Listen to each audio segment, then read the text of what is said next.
our next subject, which is math. Math, okay? So before that, who can still remember what was our last topic in math? Dor? Okay, very good. How about you, Ella? Nice. And Georgine? What have you learned from our previous lesson in math? Good job. Okay, so now that you have really learned about our topic yesterday, this time we will going to learn a new topic. But before that, let us first have an activity. So what will we do when we are doing our activity? Mermaid.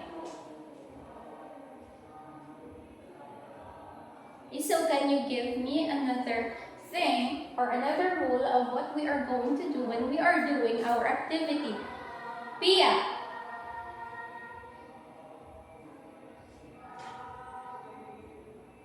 Okay, very good. How about you, Mark? Okay, so what you will do with those rules that you have mentioned? Okay, so very good. So you will follow the tab. Okay. So all girls, please read the direction of our activity.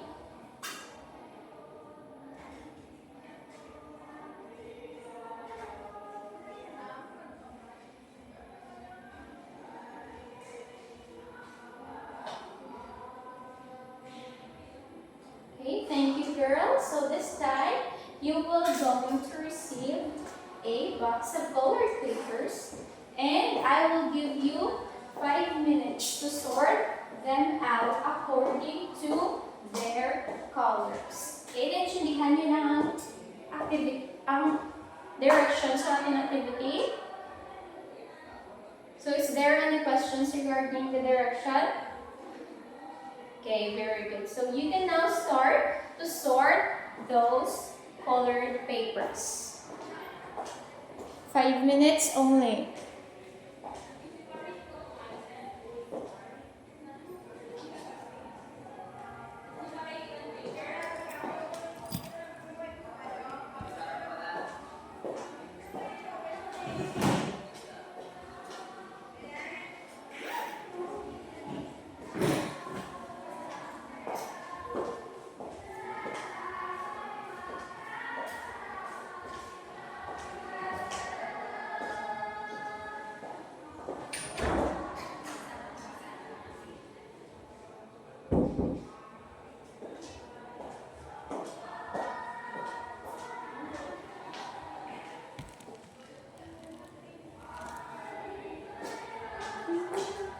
You cooperate with your group and minimize your voice. Ano ang kubrahaw? Kamot, hindi ang aton nga bakba. So, pwede kang maka-istorya after sa aton nga klase, okay?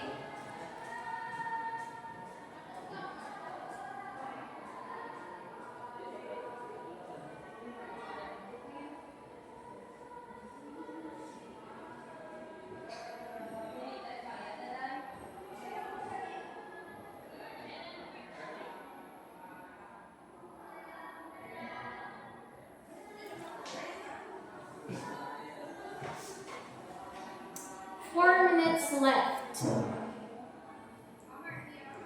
So cooperate with your group. And then sa istoryahanan.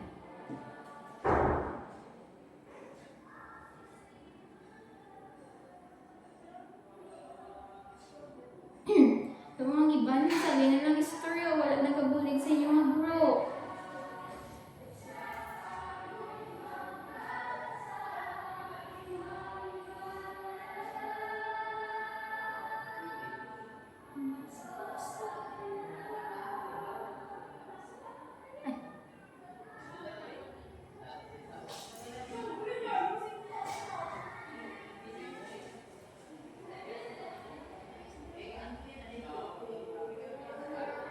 Okay, 4 minutes left.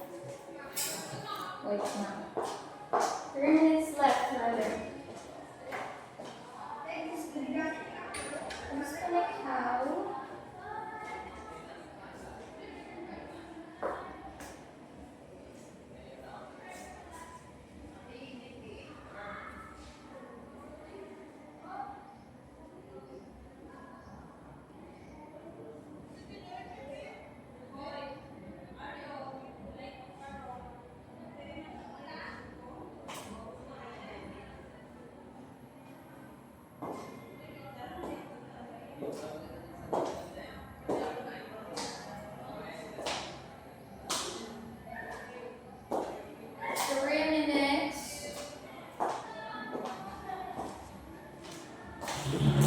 Pero kung tapos na that, you can raise your hand if you are done.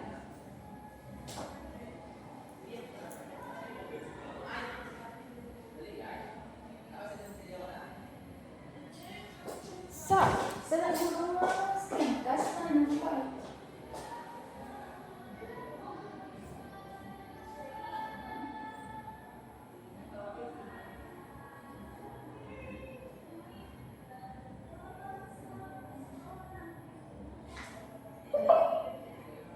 Sorry. 2 minutes left. You are done. Pahimulat dyan sa inyong kalukuan and minimize your voice.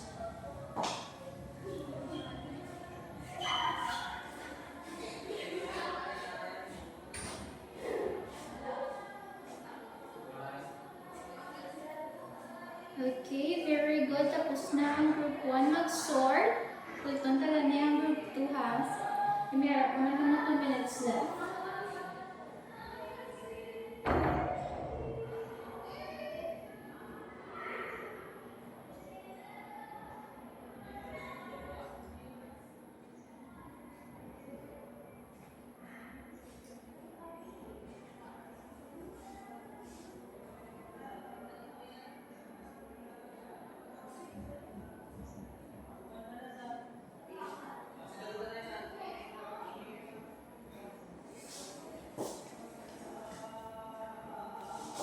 Okay.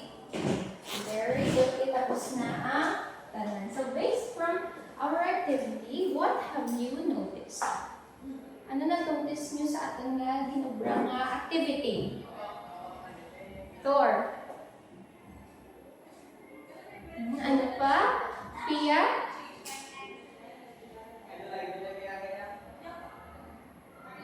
Okay, very good. So what are those colors that you sort? Merchel. Another color? Georgette? Okay, so how many reds are in the box? How many color reds are in the box? Ella. And how about color blue in the box? How many blue colored papers are in the box? Larissa? Okay, very good. So how did you compare those colors? What did you use to compare those colors? Thor.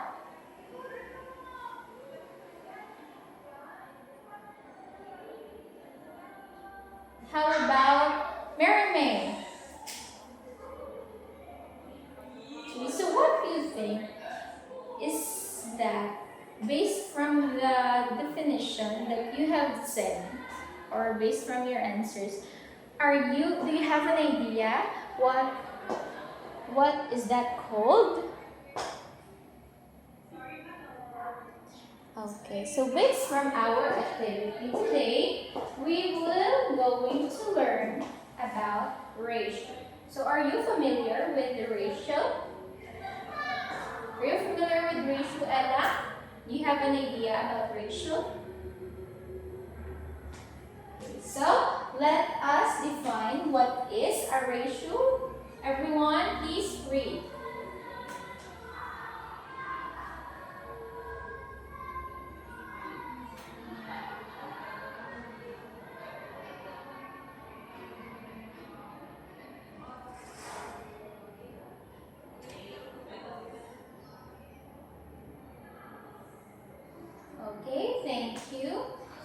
ratio is defined as the comparison of two or more quantities. So ano po no?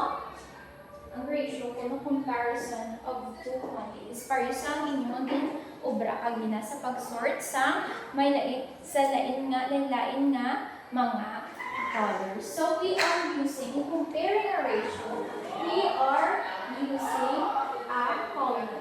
So as you can see in the screen, this is a column, and I know that you are all familiar with this. And a column is used to express the ratio of two numbers.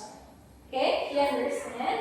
And you always remember, in writing a ratio, you need to write the terms of the ratio based on what is mentioned first in the statement or in the problem. For example, we have here an example. Please read, all boys.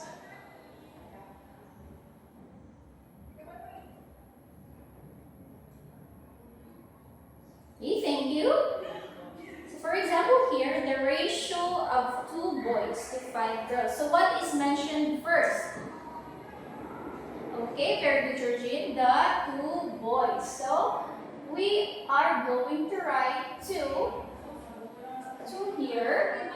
And what is mentioned next? Okay, 5 girls. And so we are going to write 2 is to 5 here. Not 5 is to 2 because 2 boys man ang nauna. You understand? Naintindihan na kung anong ratio? Okay, very good. So we have also ways, hindi lang gali column, hindi lang siya gali, pero more usually, column din ang ginagamit sa pag-express or pag-write sa, pag-compare sa ratio. But we have also ways on how we write a ratio. Okay, so number 1, okay, let us consider A and B as the 2 numbers. Number 1, we can write a ratio in word form. So ano na siya ang word form?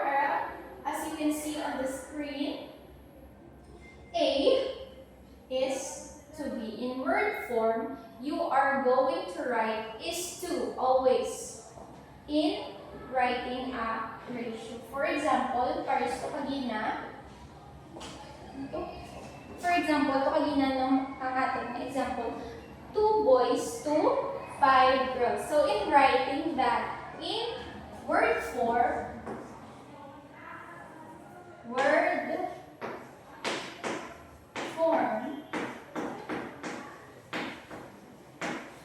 we are going to, ano galing na una kanina, 2 boys, so 2, and we are going to use the word is 2. And the next is 5 girls, 2, so 2 is 2, 5. So do you understand? Okay, very good. Next, we can also write a ratio in column form. And ang mong example ko sa inyo kanina, column form.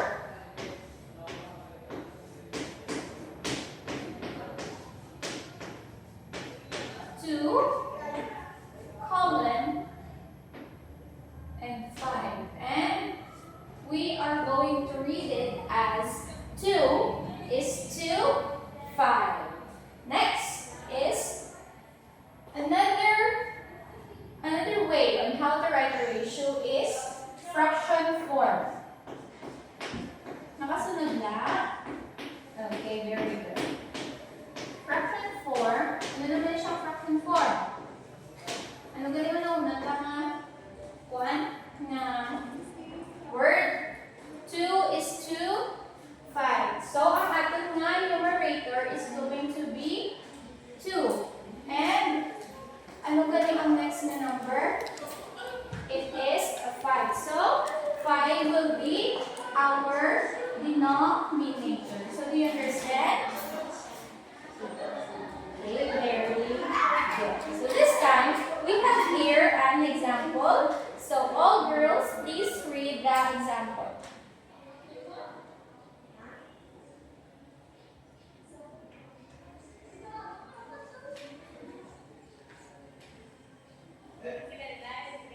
Okay, thank you, girls.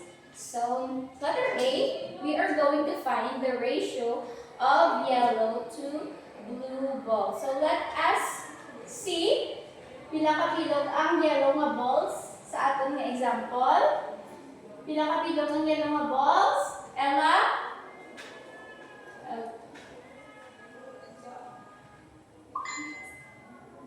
Last ka mo? One.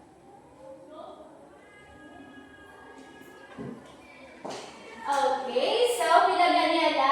Very good. It is 14 yellow balls. So we are going to write 14 una, ganay.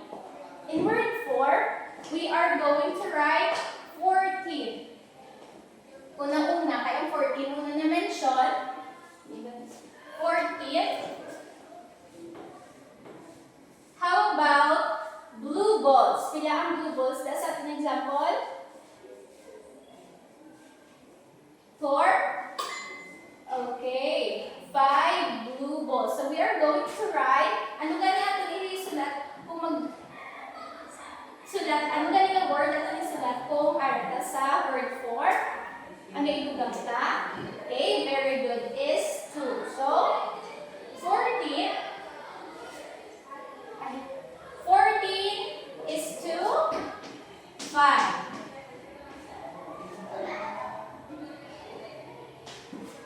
Wait lang ha.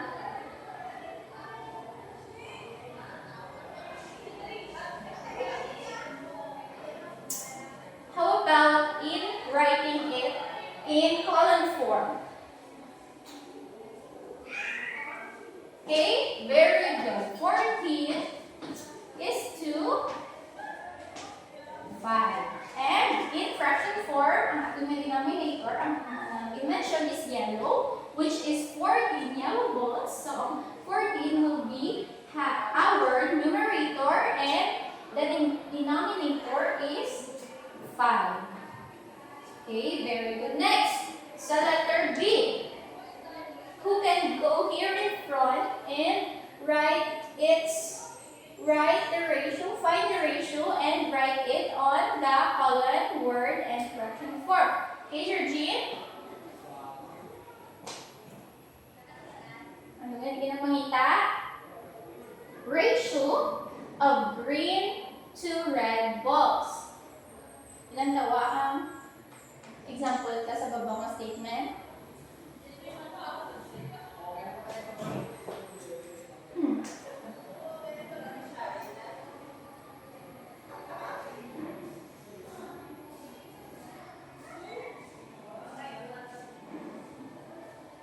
Okay, so is the answer of Georgine correct?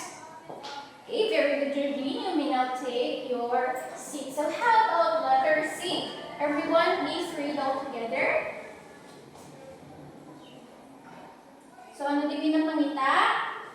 Violet to yellow balls. The ratio to violet to yellow balls. So, Thor, can you come here in front and find the ratio? And write it in word, column, and fraction form.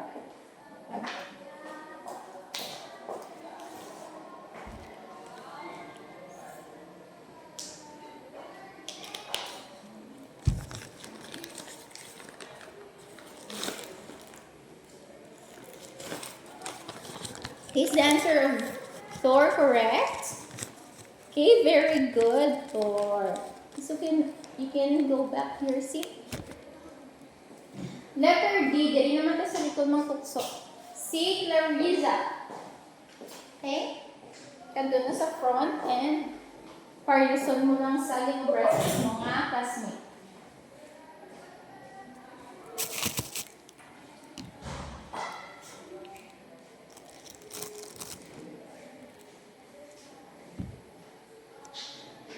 Okay, very good, Clarissa. And the last, letter E, mark sa unahan.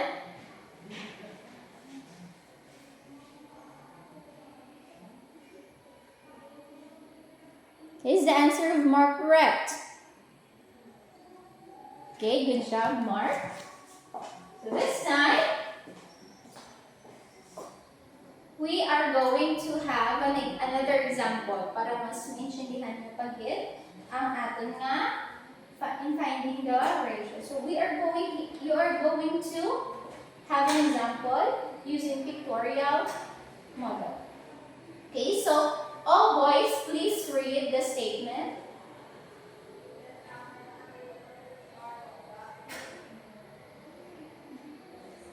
Okay, thank you, boys.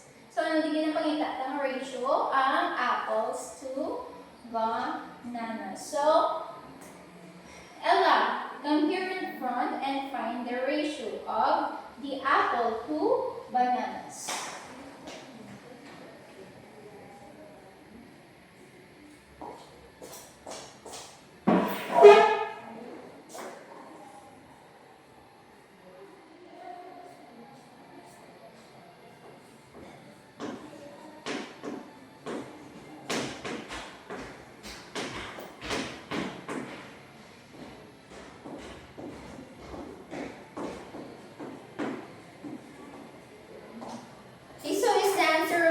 Correct? Okay, very good, Ella. How about writing it in word form, Larissa?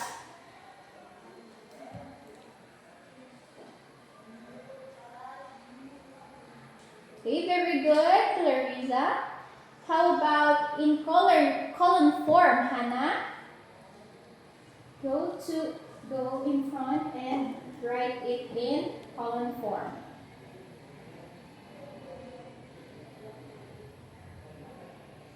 Okay, thank you, Hannah. And the last one in fraction form, sweet.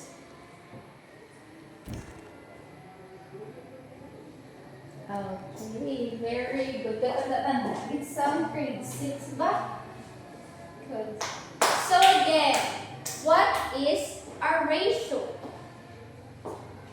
What is a ratio, Thor?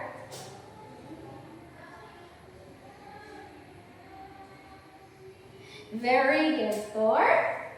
How about you? Mary May, what is a ratio?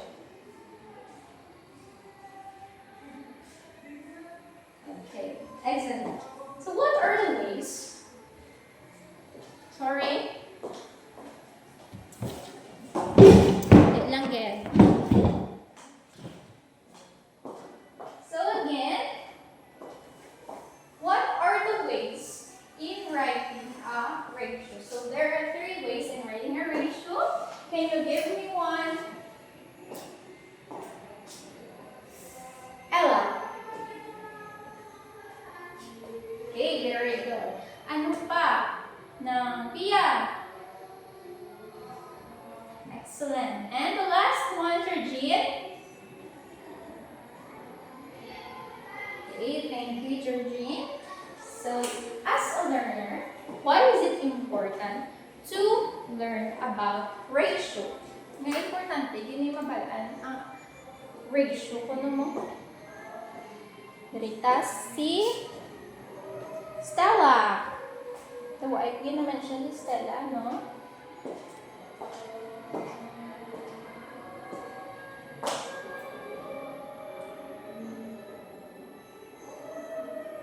Okay, very good, Stella. So, dali naman ka sa row 2. Sa likod naman, tigawa ito. Si Rika.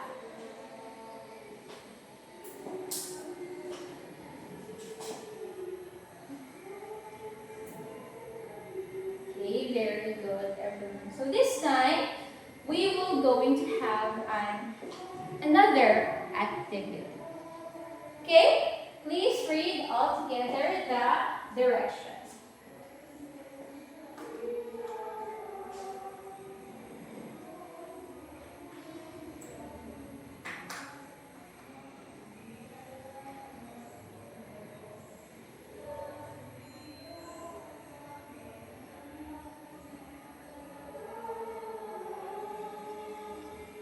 Okay, thank you.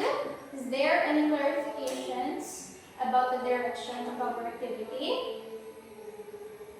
If none, I will group you into 2. Start counting. Hannah.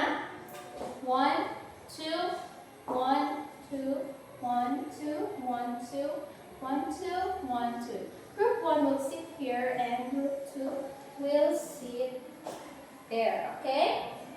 So I will give each of you a dart. And all you need to do is hit the target on the board. Okay, so each target, each mga dart, may mga question ha, and you will answer it. So the group that has more points and check to na correct ila nga yung answeran nga salin sa questions nga tupaan nila sa dart, okay, of course will be our winner, and that group will have a prize later on. Okay, is that clear?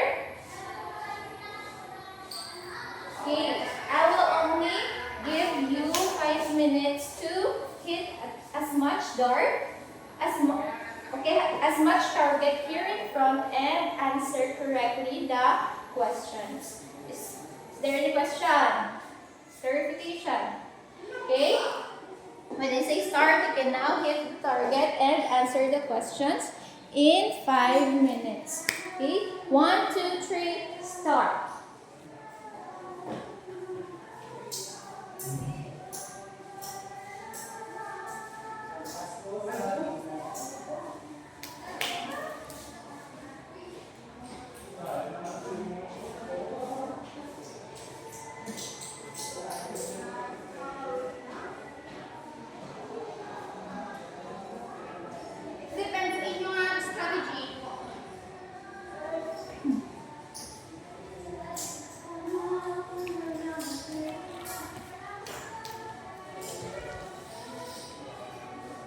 Bulig kasi nyo ang group ha, isa-isa lang pag-target.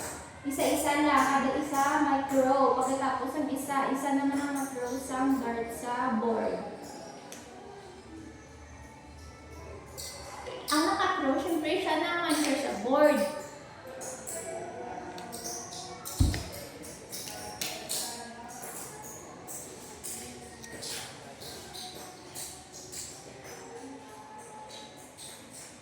Okay, 4 minutes left. Hindi na magtiklora na yun ah.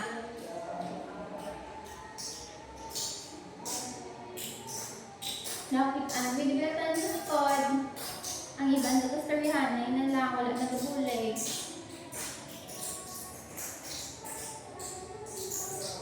Okay, you can pili ka makapuling answer sa inyong group member kung gusto siya mag-answer sa question. That's why you are in a group. Para mag-cooperate and collaborate ka mo sa inyong group.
1 minute left.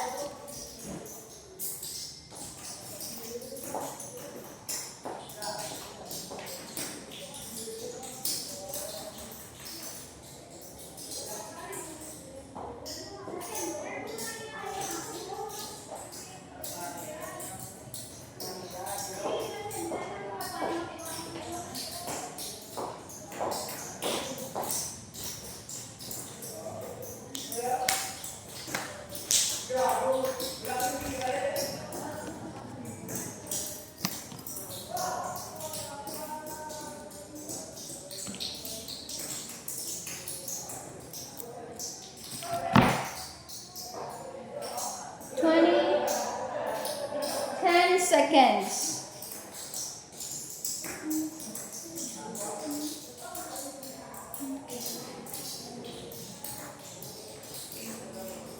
And time's up. Okay, you can now go back to your proper seats.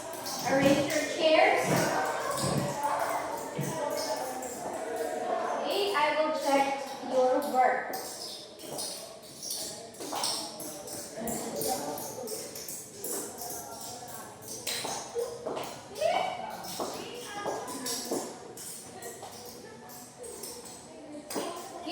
Congratulations to Group 1 because you are winners of this game. And let us also clap our hands to Group 2 for actively participating in our game. So, sabay ko nakatanda na mga pangita sa grade 2 kung magsulat sa iyang different forms. So this time, please get your ball pens and paper.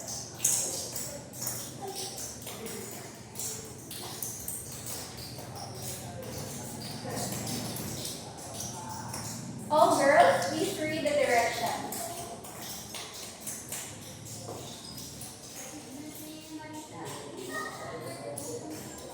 Okay, thank you. So is there any question regarding the direction or instruction of our quiz?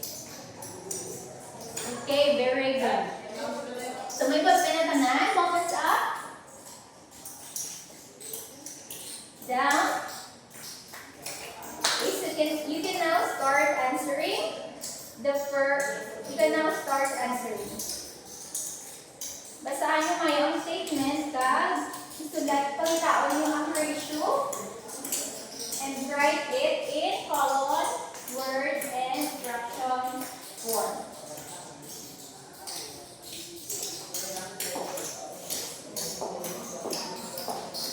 Okay?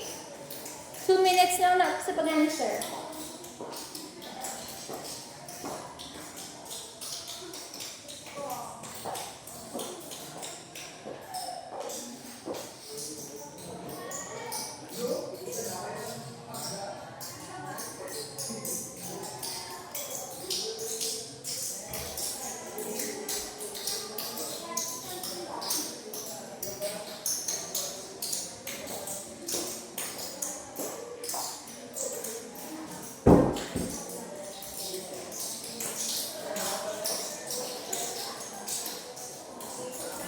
Okay, raise your hand if you are done.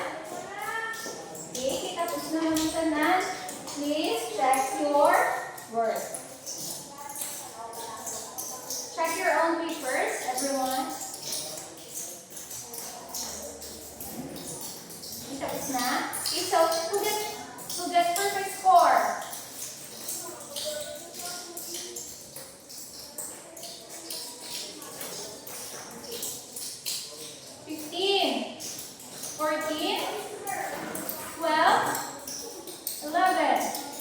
Below 10.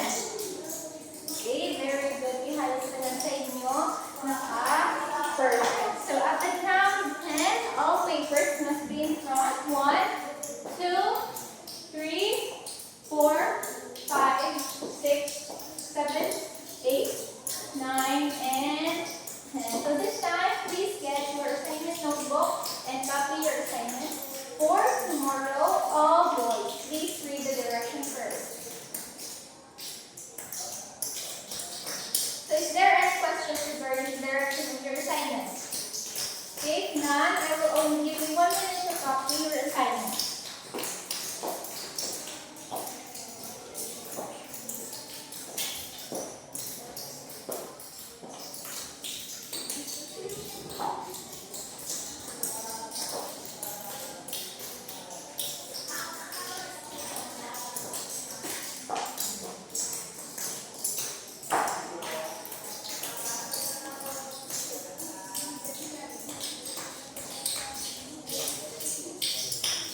Okay, done? Okay, keep your notebook. Now, okay, very good. So now you can have your recess.